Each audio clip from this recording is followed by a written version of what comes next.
Okay, it looks like we're live. Thank you for joining us today. Before we begin, I would like to start with a short land acknowledgement. We acknowledge that the territory on which Seattle Opera works, performs, and builds community includes the ancestral lands of the Coast Salish people, in particular the Duwamish. I'm calling in today from Boston, which resides on the ancestral lands of the Massachusetts people and their neighbors, the Wampanoag and Nipmuc peoples. We pay respect to the indigenous people and nations of these territories, past and present, who have stewarded these lands through generations, and we are grateful to have the opportunity to live and work here today. We acknowledge the truth of violence perpetrated in the name of this country that has impacted the original inhabitants of this land, and we honor and extend our respect to the enduring relationship that exists between citizens of these nations today, their ancestors, and all indigenous people. Hi, everyone. Thanks for joining us. I'm Randall Scotting, and I play the Refugee in Flight at Seattle Opera. And I'll be chatting today with playwright, librettist April De Angelis and composer Jonathan Dove. At Seattle, we've been working on their opera for the past 2 months, which was just filmed at Seattle's Museum of Flight. If you haven't seen it, there's a beautiful trailer that's just been released. It's very exciting, so you should go to YouTube and search at Seattle Opera's channel, watch that, or else it's on the Seattle Opera page for the opera as well. It'll give you a good sense of what the show is about. The production will begin streaming online in just a few short days, and we're excited to welcome Jonathan and April to talk more about their opera, which was first performed a little over 20 years ago in England. So I'd like to point out before we begin with the questions that there's a Q&A function on the bottom of the screen here if you're calling in, and we'd encourage you to submit any questions that you may have throughout the hour. And I apologize in advance. We probably won't be able to get through all of those questions, but we'll do our best. And I thought to get things started, I'd give an extremely brief overview of the opera for those of you who may not be familiar with it yet. I'll give a little bit of background about Jonathan and April, just a few sentences, and then we'll plan to move into the question and answer session at the end where we'll get to your questions. So Flight is an original comedy. But it also has tender and more serious moments. So I think it's inaccurate to call it purely a comedy. It's sort of a mix of all these wonderful things. The opera takes place over the course of one day entirely in an airport terminal, and it follows an ensemble cast of 10 singers who are stranded there overnight because their flights have been delayed. And throughout the course of the opera, they learn about and find understanding for each other's challenges. Everyone's facing something a little bit different. It's always a rare and exciting opportunity that we have today to speak with living composers and librettists and to hear their insights on their work. So I'll give you a little bit of background about Jonathan. Jonathan Dove is a prolific British composer who has been particularly celebrated for his operatic and theatrical works. Flight was his first major opera commission, and it's often described as his breakout work. We'll ask him if he thinks that's fair to say. Since then, he's written several compositions for a range of companies. Many of them have a special emphasis on bringing classical music to communities. And I had the pleasure of singing in one of Jonathan's other operas several years ago, The Adventures of Pinocchio, at Minnesota Opera. And I can say that Jonathan's operas are sophisticated and musically complex, yet they're very approachable and wonderfully lyrical. Hello, Jonathan. Hi, Randall. Thanks for joining us. Thanks for the glowing introduction. Okay, and then also on our panel today is the acclaimed British playwright, April De Angelis. April has written dramatic works that span many periods and themes, from 17th century historical figures to modern day mothers, from Victorian colonialism to contemporary feminism and the Me Too movement. Her work has regularly been produced throughout England, and Flight is not actually her only opera libretto. She's written 3, so she's familiar with the genre. Her work often combines humor with more somber topics such as loss, aging, and isolation, all of which we find in Flight. Hi, April. Hi, thank you. It's really nice to be here. Glad you're here. Okay, so I'm just going to dig right in because we don't have a lot of time, and I'll just pose some questions to you. So in regard to the inspiration for Flight, Jonathan, I read that you wanted to create a comedy that wasn't in a household setting. And I think, April, you chose the refugee, Mehran Karimi Nasseri, as the inspiration and essential subject of the opera. So I guess my first question is, did the two of you know each other prior to joining forces for Flight? Yes, actually, this is it was not the first opera we'd written, but the two before were really, you could call them, well, there was a mini opera and a micro opera. Okay. So there was one that was supposed to last 10 minutes. I think it lasted 15 in the end, which was 2 girls and a pig. And there was one which was a 6-minute opera. But the important thing that I knew about April was that she made me laugh, and that she knew how to tell a story. And so when I had the opportunity to write an opera for Glyndebourne, and Glyndebourne is a wonderful opera house in the countryside in England, they made there were no restrictions. They just asked, would you like to write an opera? But I thought I would like to write a comedy, because it seemed to me that there hadn't really been any comedies for the whole of the 20th century in the world of opera. There are a couple, perhaps, Albert Herring and Janis Kiki, but it's pretty slim by comparison with the birth of opera, or certainly early days of opera. I think of the time of Rossini and Mozart, these wonderful comedies, and how thrilling it is to hear an audience laugh. And I thought that was something that I could do with April's help. And I remember saying, oh, I'd like to write a Figaro for the 90s, which of course sounds great. I mean, who wouldn't want that?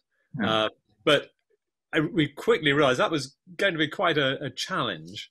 But April and I got together and started watching operas, and we looked at The Marriage of Figaro. And April, I don't know whether you remember saying this, but I thought it was a brilliant analysis of the story. She said, oh, I see, a sick couple is healed by a healthy one. Oh, wow. Isn't that fantastic summing up of that extraordinary opera? Yeah. But so the idea of couples that get on well and couples that don't get on was sort of in play before we came across The Refugee, which April can explain how she came across that. Sure. Yes. Oh, do you want me to jump in? Yeah, so we were having this kind of process, and we were sort of slightly running out of time. We were having a lot of fun looking at operas and thinking about what this comic moment might be. But there's always this thing with comedy. Of course, comedy, it does make you laugh, but it also has to have pain in it somehow, because if it doesn't, there's nothing there. You just got sort of froth. And then there was this story, this just was in the news at the time, about the refugee in Charles de Gaulle airport who wasn't allowed to leave. He could stay in the airport, and it just was such a sort of an affecting story. And the idea that there's airports are always kind of like fun places, aren't they? It's always full of excitement, leaving on holiday or returning to see people, and there's this person stuck there in another kind of reality. So it was these two sort of dimensions. I think that's probably what made the story start to come alive. And Jonathan, I'd read this bit about The Marriage of Figaro, and I had a question. I was very curious to know if it related only to creating an opera that was comedic and very popular. Was that your goal, or do the connections go further? Were there this idea of the couples you mentioned, but are there more connections in the character or the structure of the work that you had in mind that relate to The Marriage of Figaro? I have not really asked myself that question, but now that you say that, it occurs to me that the heart of The Marriage of Figaro, of course, there's a moment of mercy, there's a moment of forgiveness, which is the culmination of the opera, the finale in the garden. And I'm thinking, well, in Flight there is this moment of mercy. It's sort of incomplete.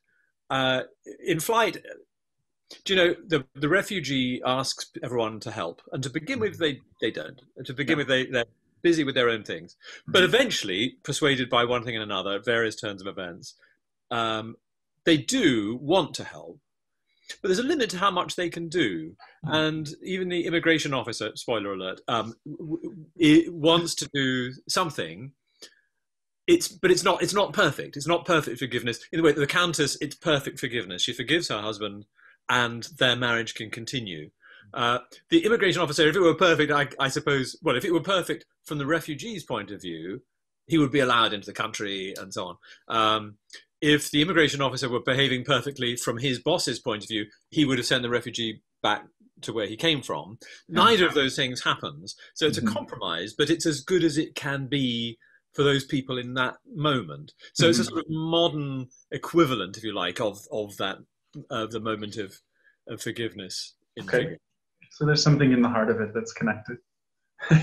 Yes. I mean, we were looking for quite a long time, because of course Così fan tutte also has the question of, are the couples, are they with the right people or not? Yeah.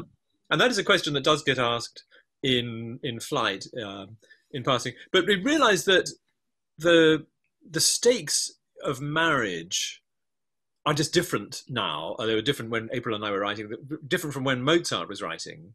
You know, the consequences of a marriage failing were more extreme, I think, particularly for the woman, in the 1790s than in the 1990s. So in a way, it would have perhaps seemed frivolous to devote an opera, which is, it's quite a big, grand thing, isn't it, to just that. And I think having this real life story that is in no way frivolous and in no way fun, encountering the lighter elements and the lighter stories, creates, I think, quite an interesting sort of microcosm. Interesting. Yeah, I mean, I think that's one thing that's really striking about Flight, and I sort of hinted at it in my introduction, is that it is a comedy, but this character, I mean, the one that I know the best, the refugee, throughout the whole opera, he's sort of just disregarded. He's, as you say, he's asking for help. He's trying to connect with these people, find some humanity, and everyone's too busy with their own focus. They just brush him off. And the opera kind of continues that way. And then at the very end, you get this incredible, touching moment that shows us to be empathetic, because we don't really ever know anyone's backstory or what they're actually going through. So there's that, but then it's also placed next to the lighthearted comedic elements. And so that makes this opera, I think, really intriguing and interesting for audiences. Because there are also things in it that are funny, but are serious and funny at the same time. I mean, a woman giving birth is not inherently funny, but actually giving birth in an airport does have comic aspects, because the airport's just not really cut out for that. True. It all happens rather quickly as well in the opera. She sort of moves on. Okay, next we have a question that I'll mix in here, which is from one of the people watching at home. They say, what was the process you used to work together? Did April provide the libretto first and then Jonathan responded with the music? Or was it collaborative between the two of you throughout every step of that? I wonder if we remember it differently. Let's see, April, how do you remember it?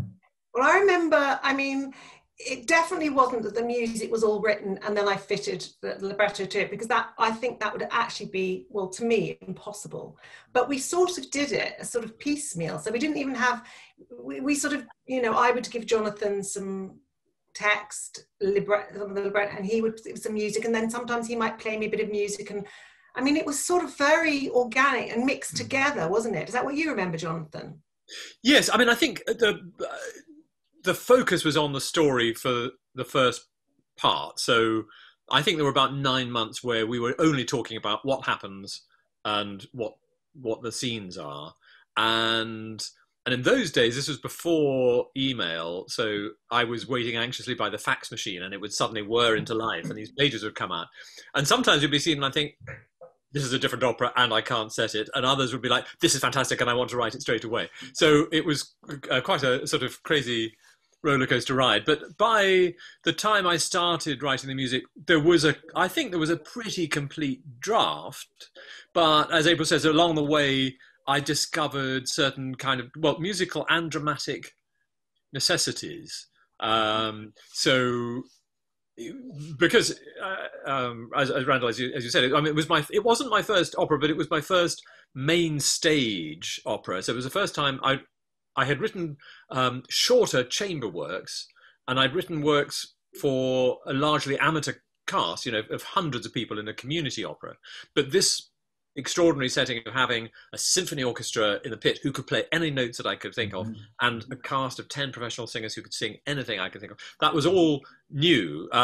And so, to some extent, I was feeling my way. And it was only as I was writing the music that I realized that, but at this point, everyone's got to be very, very excited about their going on holiday, because there's about to be an announcement from the controller that says there's an electrical storms are coming our way, and and there are going to be no flights. But there weren't at that point any words that really were going to do that. But I started to hear what the music would be, and in my mind I was seeing something which is not possible to put in the opera on stage, but I was imagining the baggage carousel spinning round like a merry-go-round, and these suitcases flying, and so I was hearing a kind of merry-go-round music, and April said, "Oh, you mean that could be like lotions and dockets and shells and elastic?" And these lyrics came pouring out as soon as you heard the music. So there were places where the music did lead. I mean, so basically the story leads, and the story had to come first, and most of the words were there first, but there were certainly places where we realized we could get a little closer to the characters. We could, so that they could have, someone might have more of a solo moment. And there were a number of those that were they came later in the process. Once we got a draft of the whole opera. So it was not something that starts absolutely at the beginning and goes straight in a straight line to the end. We were discovering what the piece wanted to be as we wrote it. And one beautiful thing that I think is represented in this opera, you sort of just hinted at it a little bit, but each of the characters, nearly all the characters, have this beautiful moment where they get to express, this, whatever the challenge or issue is that they're facing, their sort of deeper feeling about things. There's a lovely moment where the mince woman who's pregnant shares that she's apprehensive about motherhood and doesn't know what that will involve. And so you get these little windows into the deeper insights of these characters, which I think is just lovely that you've included that in the opera to give each of these people their little moment to shine and give us a deeper connection to the character. Yes, I think those are the way that if they came later on, that I suppose also means that they were a bit more examined. There was a chance to go deeper into something, realizing that there was a space for that. And indeed, some of those moments are the things that people seem to most remember afterwards. Good. April, I have a question for you about the characters that you've included. I realized that Tina and Bill are the only two named characters. Other than that, it's sort of their job or their type. You get the older woman, the stewardess, the immigration officer. What was the thinking behind that? It's really, I'm not I think that I like the idea that they're a bit of an archetype or something. So there's something more powerful or a bit more mythic. And they sort of match the refugee, don't they, a little bit? The older woman or the mince woman. I mean, that somehow that, because you never hear the refugee's name either. And there's so there's something sort of equalizing about the fact that you're not privileging the people in the airport, that are traveling. And, also there's something that we see them quite briefly, don't we? In a way, they're just passing through, and they are what the label says in some way. That's their role, and that's all you kind of get. That's what you get to know of them. But I mean, it's one of those things. It was just how I was thinking about them, probably how Jonathan was thinking, the couple from Mince, the mince woman, the mince man. And I think we were just talking about them like that, and they kind of stuck. That's probably the truth, isn't it? Yes, I mean, in fact, they do, some of them we discover they have names. I mean, the steward says Simon in passing, and yes, that's right. The mince man we learn is called Geoffrey, because the mince woman says, Geoffrey, I'm a disgrace to diplomacy. And I think the older woman might be called Susan, but really, I think I was right. But their significance in the opera is what's reflected in the names of the character. The most important thing about them is the role that they fill. Yeah, right. And it provides, as you say, the sort of universal aspect, so that people can easily connect with them and that role that they're representing. Flight was originally presented in 1998 at Glyndebourne, as we've mentioned, and it was so popular that it was revived a year later and then came back again at Glyndebourne in 2005. Since then, it's been presented over 85 times throughout the world. It's been hugely successful. At Seattle Opera, it's receiving its first major US company performance. Why do the two of you think that Flight has remained so popular? Well, I think there's a number of different things. I think it is certainly, I don't think it hurts the opera that it is in places quite funny, and it is lovely and refreshing to hear an audience laughing out loud. And I'm very proud of that. I think that's something, something I hoped would happen, and I'm thrilled that it does. Having said that, not every production is the same, and I think something else that is perhaps has helped the opera to have a life is that it can take on quite different aspects, depending on whose eyes it's seen through. So different directors find different qualities. I've seen, for example, more than once, Kristen McIntyre has directed the opera, and I think when it's directed by a woman, the women in the opera become more proactive. That's certainly how it seemed to me, and in some ways sometimes go further, or it certainly changes the balance of power, and so you get a different feeling of the opera. I've seen productions that are really hysterical, which are incredibly funny, but I've also seen productions that were kind of magical, or I've also seen quite sort of off the wall productions, and they're always it's always the piece, but it is something that can to some extent shift and reflect something of where it is. So I think that's a part of it. I think that it's lyrical. I like thinking I think it has good roles, and that's it's a pleasure to hear wonderful singers performing in it.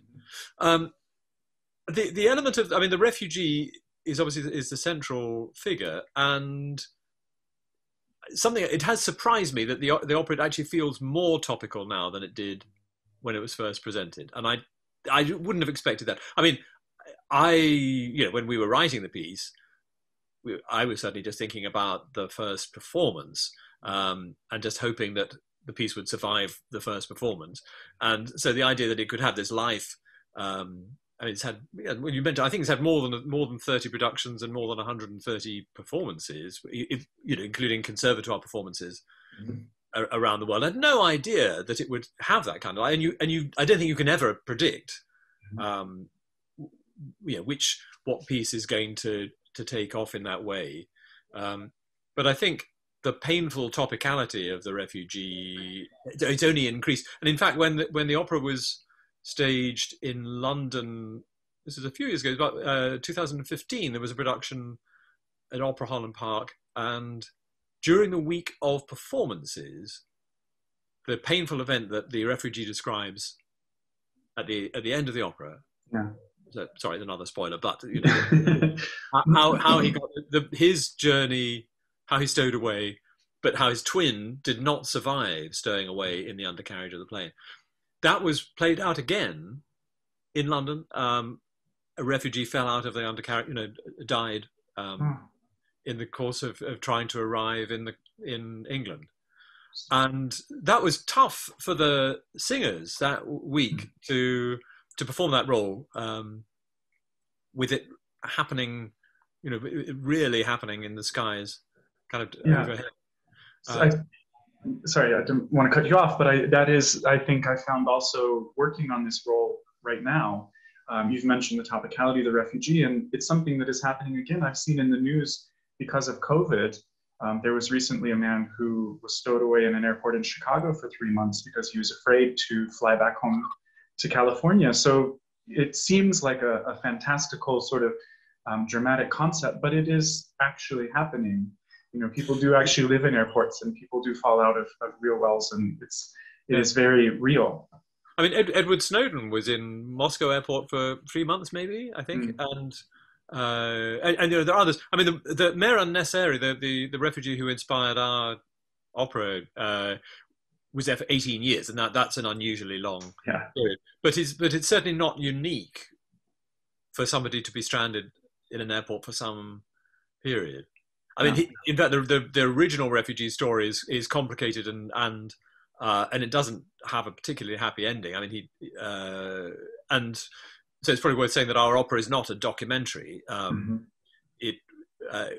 The idea of being stranded in this kind of limbo is what I think particularly caught our imaginations. But the whole true story of Mehran Nasseri is a very different and darker thing. Yeah, true. So we've mentioned the refugee and the sort of changing relevance of him over the last 20 years. And April, I wonder, I know that several of your recent works have dealt with sexual harassment, feminism, Me Too, since that's all come to light. I mean, the Me Too movement, I guess, specifically. I wonder if there are characters in Flight that you feel represent these aspects. Were you thinking in that direction with any of them? For example, the controller, who is probably typically a male job, and in this she's cast as a woman. Are there other things like that that you included in this? Well, I think I really want, I always like to put women on stage. I mean, that's one of the things I really enjoy, and I feel as my job as a writer to bring, the experience of women center stage. So I wanted, and it kind of, I kind of quite a lot of strong female parts, and it just seemed like the controller was almost like this. I mean, I think there's a sort of thread of magic in it, and sort of in the play, like the refugee with this magic stone, and the whole and the kind of sense of there's this quest or this journey that has to happen for all the characters. So there's a bit of magic in there, and I'd also just had, my daughter was quite small when I was writing it, and I'd had, so when I imagined that the mince woman was pregnant. I don't know how many pregnant women there are in operas, but it seemed to me like, well, why not have one? And it put more jeopardy and pressure on her. And also she's on this journey. She's on another kind of journey. She's a journey from, to motherhood, which is a kind of quite an unspoken journey sometimes in our culture. And I want, that seemed like fruitful territory to put on a stage. So that must have been in my thinking. And also it's true, you write what you know. I've been there with my thought, what's happened to me? Who am I now? I mean, I think every woman as a child must sort of go, whoa, what's happened? It's really nice actually for me to be able to write that and put that in the opera. Great. So you mentioned this sort of magical aspect, and that's another thing that I wanted to bring up, because as I said before, I sang in Jonathan's version of Pinocchio a few years ago, and in Flight there are these magic stones which the refugee gives to the female characters at different points, and sort of promises that it will fulfill their wishes of what they want. And in Pinocchio there are magic coins that are said to grow a money tree if planted. And Jonathan, I know in Tobias and the Angel, there's enchanted fish parts that cast spells. So I was wondering, why do you think it is that you gravitate towards these stories that involve magic and mysticism in the everyday? I think this may not be just one reason. And I'd be very interested to hear April's take on magic. And in fact, our first collaboration, the opera with Two Girls and a Pig, did include an element of enchantment, and the idea that the pig was a man under a spell. Although for one of the sisters, he represented dinner. For the other, he represented a potential husband. So that was kind of so enchantment has been in quite early on. I think when I really started, because I started writing, I started finishing pieces and feeling, yes, I finally have written the music I wanted to write. That happened quite late. I was quite a late starter as a writer. But I was able to stand back a bit and look at the kind of music that I seemed to be writing right at the beginning. And I thought that there was an element of magic in it, that it suggested magic to me. I'm very attracted to twinkling sounds and bright sounds and very high shimmering sounds, things that you traditionally associate with spells and so on. And I can remember it'd been a couple of years before I was asked to write Flight. I was given an opportunity to write a chamber opera for a company in Italy, and the impresario said, well, what would you like, what story do you want? And I said, for some reason I was interested in twins, but I said, if you can find something with magic and twins, I think I could write that. And he found a play by Carlo Gozzi, who wrote Turandot, and also The Love for Three Oranges. And this is the sequel to The Love for Three Oranges. It's called The Little Green Swallow. And it has magic and twins in. So I think I would just say that it feels congenial to me. And maybe a psychotherapist could explain why. All right. No more needs to be said there, then. We'll let you sort that. But I wonder, I'm thinking, magic obviously has to do with transformation, and that I've written, for example, I'm not obsessed with pigs, but I have also written an opera called The Enchanted Pig, which is a different opera, and that's a Romanian folktale in which a girl marries a pig who turns out to be a prince under a spell.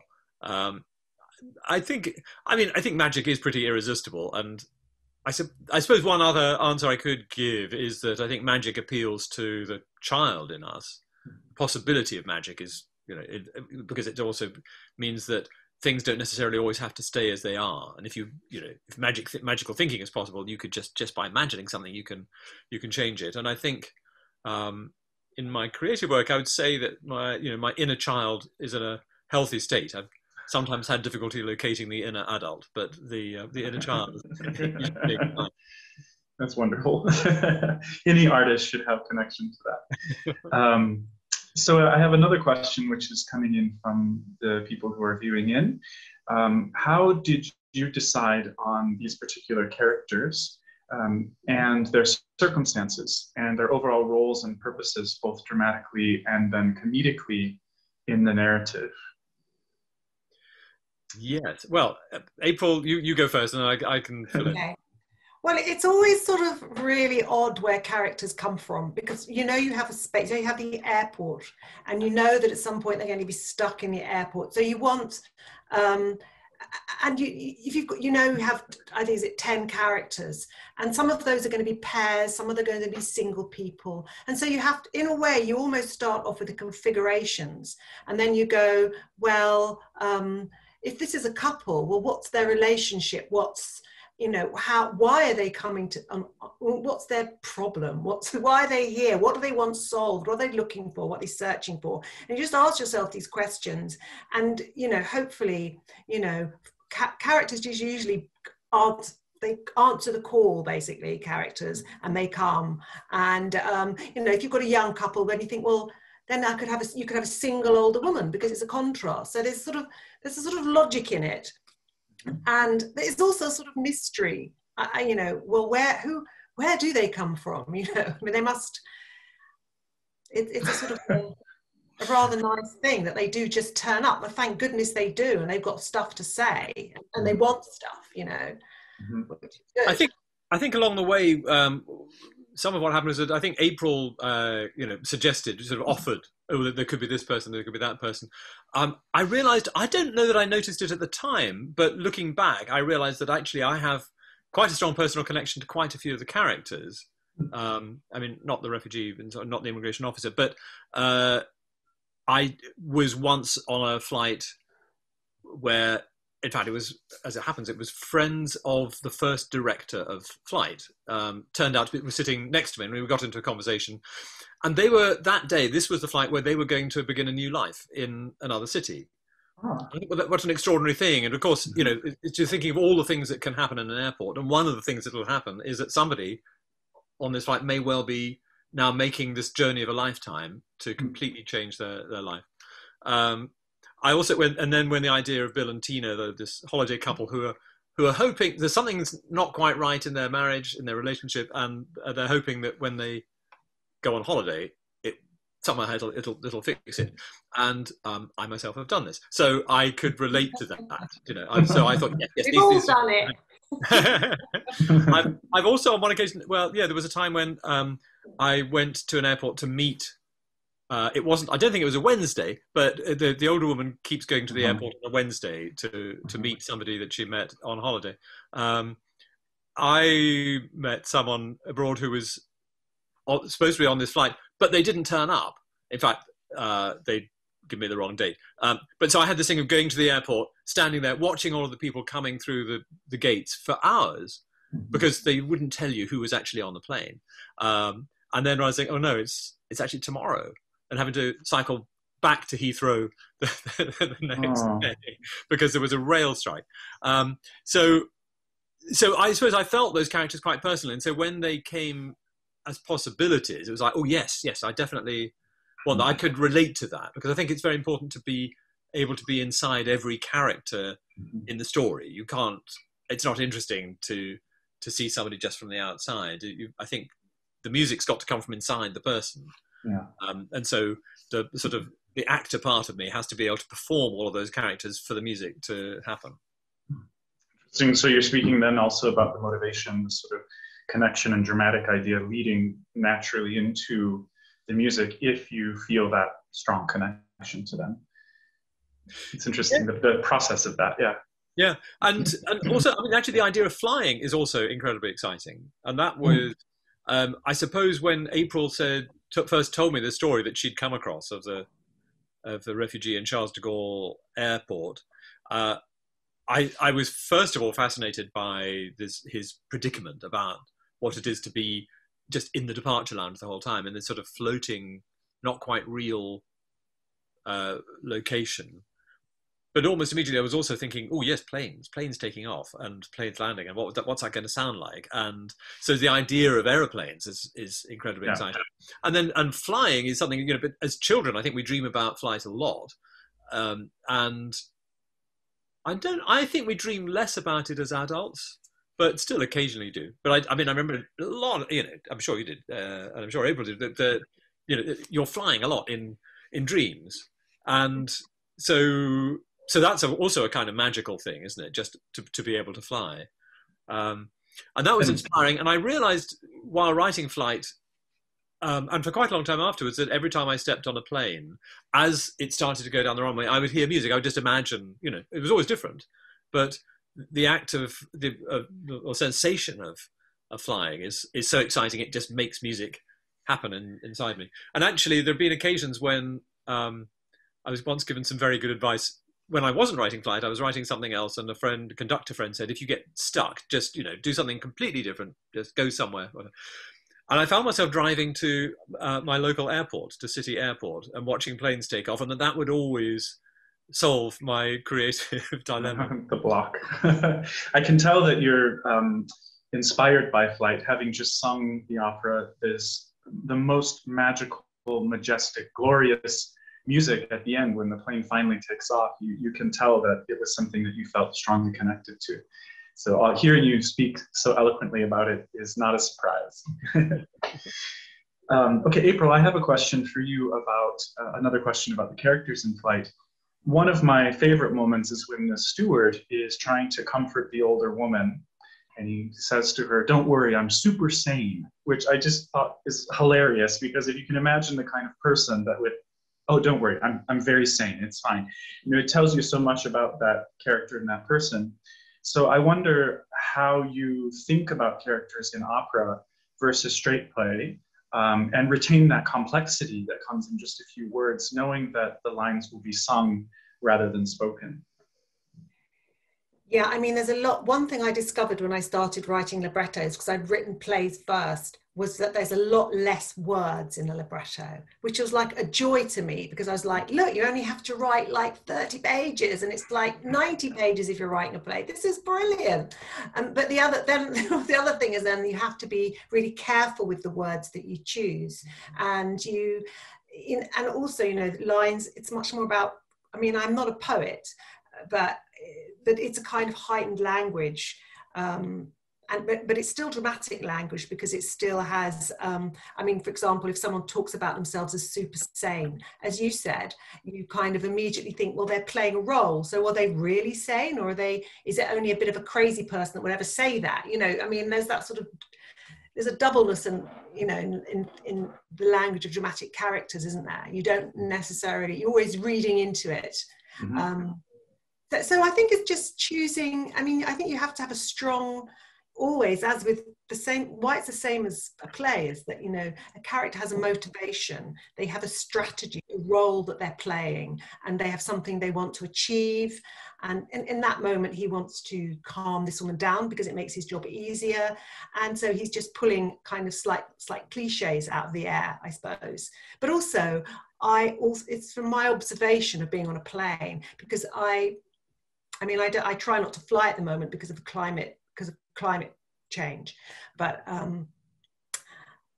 you know, I always used to look at the you know, the air host and hostesses and go, if they're okay, then everything's got to be okay on the plane. So I was a bit of a nervous flyer. So they do always look, don't they? Even if it's a bit, you get turbulence, they always look sort of amazingly, they sort of float down the aisle, balancing loads of stuff. And so I was also, you know, reaching for my observations as well. Interesting. So there's a question from one of the viewers. We've mentioned that there have been quite a few performances of this work all over the world. And is this the first time that you know of that it's been presented in a place like a museum? Yes, I think it's the first time, as far as I know, that it's been filmed. And I have to say, the trailer looks absolutely incredible. It is amazing. I can't wait to see the whole thing. There was the first ever production, which was at Glyndebourne, was televised, but it was absolutely you know, it was not specially filmed for television. The television cameras came in during the performances, and there was a live relay. And of course, that was great because it meant that far more people saw it. But as far as I know, that's the only time it's been on the screen in any form. Though I have seen a production in which film played a part, which is there was a very sophisticated, amazingly sophisticated production in a theatre academy in Munich, where they used green screen. So the cast sat in front of the green screen, and they were suddenly on a desert island, and then they were in an airplane, and then there was a storm, and you know they did all of that. So they incorporated film into the production, but there's never been a film, and I think this it looks amazing. And people have often said, "Oh, you should do it in an airport," and but of course, how can you? Because if it's a real airport, there's never enough time, or at least perhaps there might be at 2 in the morning or 4 in the morning. You maybe have a quiet moment. It'd be challenging to get an audience to come to the airport at that time. But in a way, it seems that the Seattle Opera has done something extraordinary in the extraordinary times that we find ourselves in, and have seized the opportunity to do something which it's far more than, it's not finding a solution to something, it's actually doing something completely creative. And it's incredibly thrilling to see somebody take something that you've made and then run with it, and you know, run over the hills and up into the sky. Yeah, I have to interject here for a moment and just say that singing in this space was so inspirational, and it just brought everything into line. It was, there are 39, I think, historic airplanes overhead, and it was actually an old airport terminal before they built the new airport just down the road. So it has all of these spaces, the controller tower and all these things. And you just really felt like you were there. And also working on a film and having it be conceived as a film was a totally different process for us, but it was a lot of fun and very interesting. And I agree with you, the trailer just looks amazing. I can't wait to see how the visionary people behind the camera have pulled this together. So I'll have my popcorn ready when it's streaming as well. Okay, so I have a question. Having sung The Refugee, which is written for a countertenor, Jonathan, I know that several of your operas include the countertenor voice.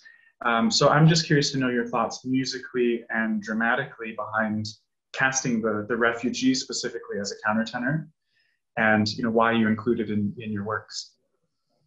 Yes, I the first job I ever had as a pianist playing the piano for opera rehearsals included a very distinguished countertenor. So it was a Handel opera, and I can tell you, because it's sort of funny that what had happened was that I'd run out of money. I'd finished my studies.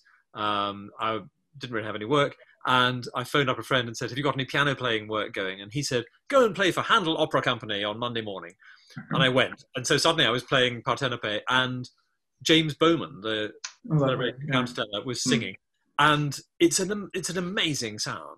It's an incredible sound. And it was incredible in the rehearsal room. And then when we got into the theatre, I realised that although in the rehearsal room it sounded as if the voices were kind of equal, in the theatre his voice was like a trumpet, and it blasted to the very back of the balcony. And I couldn't believe that I was getting paid to play the piano in this rehearsal, to have such a thrilling experience. So that sound just kind of went straight through me. And I think from then on, I was sort of always fascinated by it. And in Handel operas, the countertenor roles are characters like any other. In modern operas, the countertenor role has often had a different quality, and it's quite often been magical. I'm thinking of, well, obviously the character of Oberon in A Midsummer Night's Dream, so Benjamin Britten's operas, and the voice of Apollo in Death in Venice. And there is an otherworldly aspect to this falsetto voice. And my earlier operas, well, I'd written a community opera in which the countertenor played the role of the poet, and that seemed, there was something, slightly head in the clouds, dreamy, that seemed to be quite a good thing for the countertenor voice. And then the opera I mentioned, the Gozzi one, L'Argelino Boveri, the Little Green Swallow, the Prince Under a Spell, I thought could also be a countertenor. And there, the countertenor can be kind of bird-like because it sings high relative to the other male voices, although actually quite low relative to the female voices. But also has a nobility, and so that he could be a king or a prince seemed fitting. So when I came to Flight, I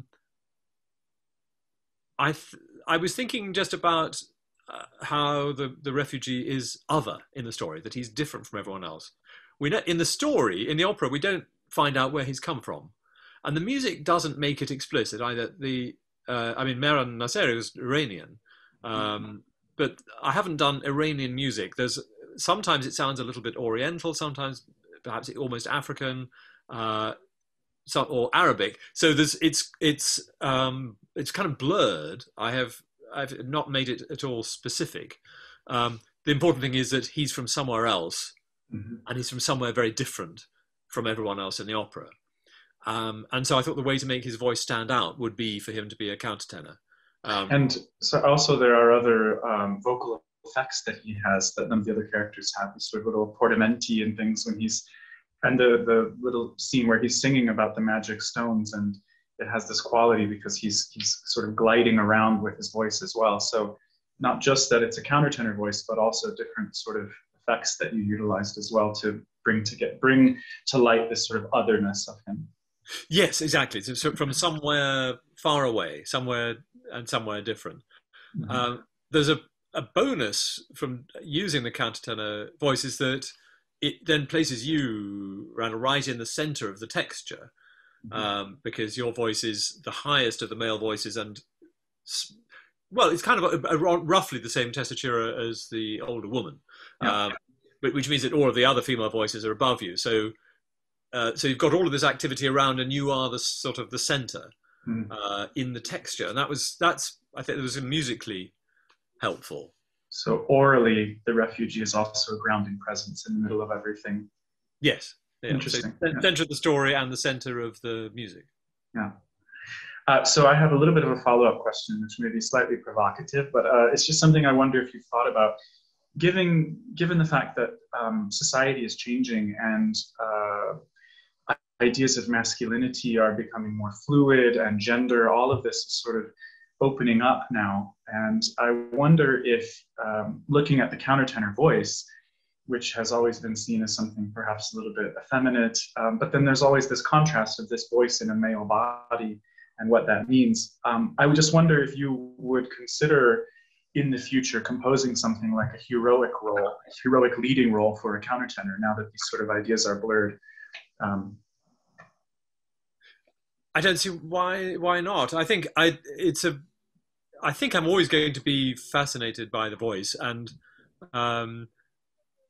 well, recently I was approached by a singer with a very interesting idea about the use of the countertenor, which I cannot divulge yet, but so it's certainly something I'm always thinking about.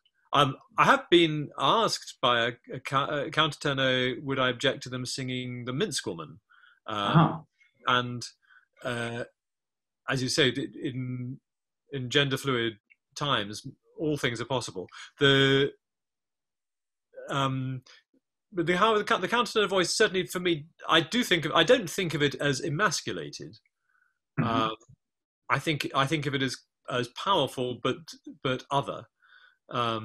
So, and I guess I as I mentioned, I was first of all discovered the countertenor voice playing Handel operas, and the countertenor role might very well be. I can't remember if Julius Caesar is a countertenor, but certainly leading powerful figures in Handel operas are countertenors. So I think you should be able to embrace the whole range of masculinity and gender type. Yeah, wonderful. I love to hear that. Wonderful. Okay, so we have also quite a lot of interest from people writing in about something we've already touched on, but I wonder if you have any other thoughts.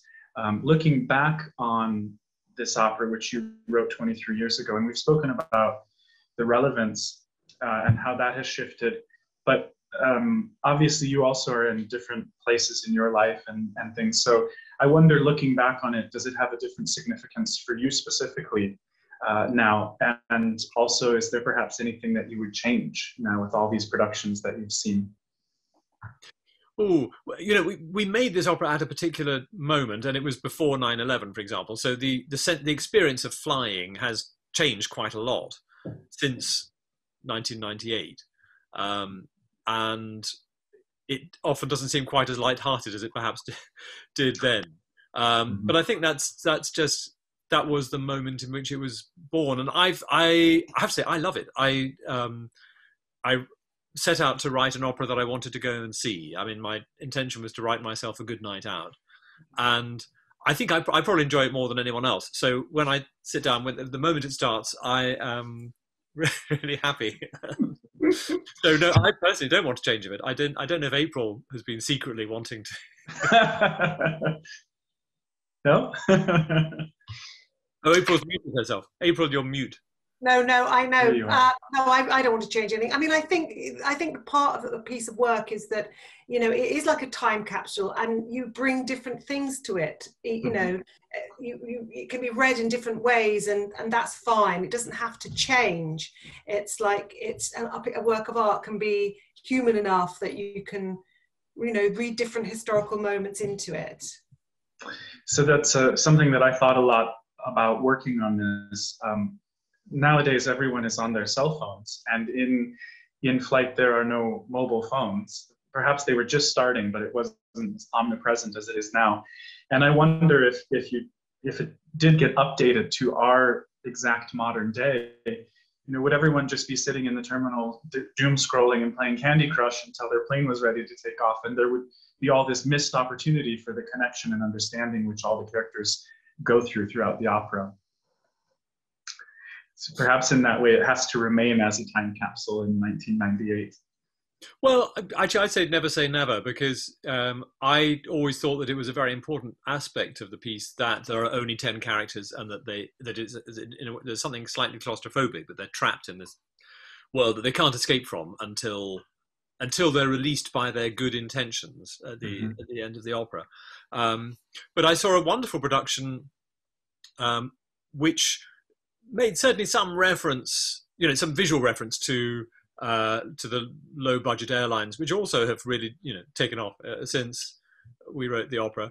And there were crowds of people came across the stage and disappeared, came out of the lift. And it was so I always thought that that would somehow break something, and actually it didn't at all. The piece was incredibly vivid, but it perhaps made it seem more familiarly present. And it may even be that some of those people crossing the stage were on their mobile phones.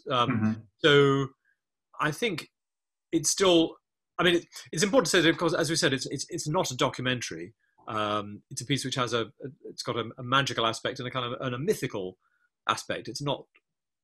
People are not necessarily doing literal behavior. I like it that people can recognize a familiar world. It doesn't need to be slavish to every detail of 2001 or any other year.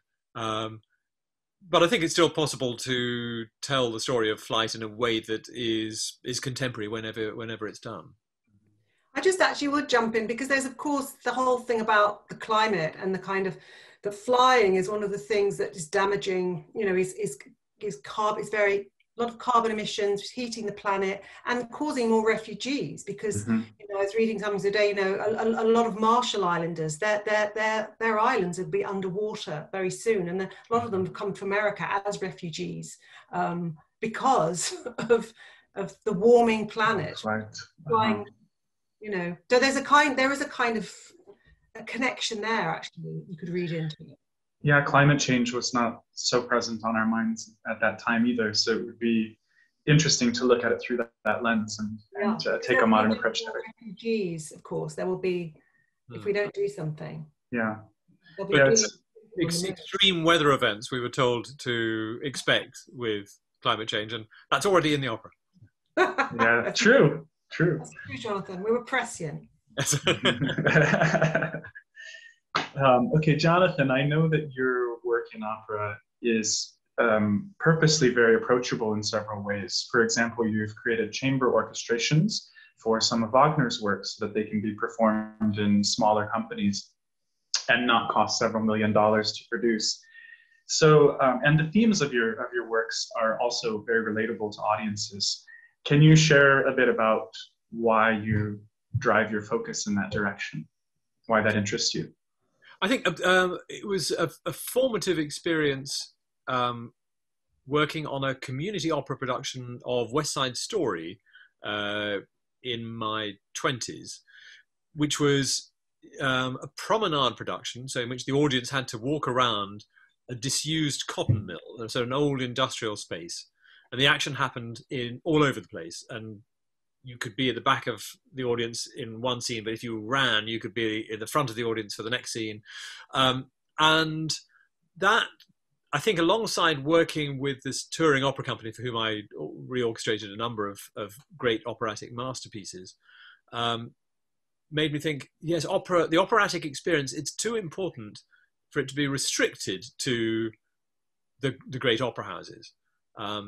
Because there are people who can't or won't go into an opera house, and yet they would get so much out of an opera. So it's important to go to where people are willing to go and want to go, or create a desire to go there.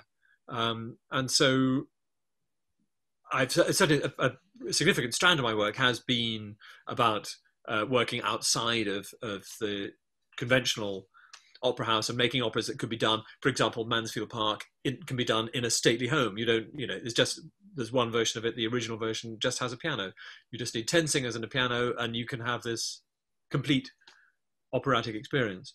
And alongside that is the idea that opera is a wonderful thing to do. I mean, it's great to be at it and to listen to it, but it's actually even more exciting to be in it. And so opening up the performances to community performers it's something that I've continued to do alongside writing work exclusively for professionals. I find it very exciting to write for professionals mixing with amateurs, and it's inspiring for the amateurs to be sitting next to a highly trained singer to hear what you can do, how powerful an expressive instrument you have. and so that raises the game of the amateurs. But also, I think it's nice for the professionals to be reminded of just how exciting it was when they started, because you kind of get used to it. Yeah, sure. But when you're around amateurs, it's that they've never done anything like this, and they can't believe they're getting allowed onto this amazing stage with the scenery and the lighting, and so that is also a part of. So it's both taking opera out into the community and bringing the community into the opera house are both aspects of what I like to do. Opera's for everyone. That's it. Okay, and on that note, I think we're at our hour for the webinar. Time has just flown by, and it's been lovely chatting with you both. Thank you for taking the time to come and answer our questions and give us your insights. Thank you, and I hope you enjoy the film, which just looks incredible. I can't wait. Thank you. It was lovely to visit Flight again with you. Very nice chatting with you, and thank you also to all of you who sent in your questions. Flight will be available for early access via Seattle Opera's website to subscribers beginning on the 3rd of April. And it's available for general streaming only for 3 days, so make sure you buy your passes from the 23rd to the 25th of April. And I should mention also that this video has been recorded, and it will be posted in roughly a week, so you can share and get the word out. Thank you again. Thank you. Bye-bye. Thank Bye. you.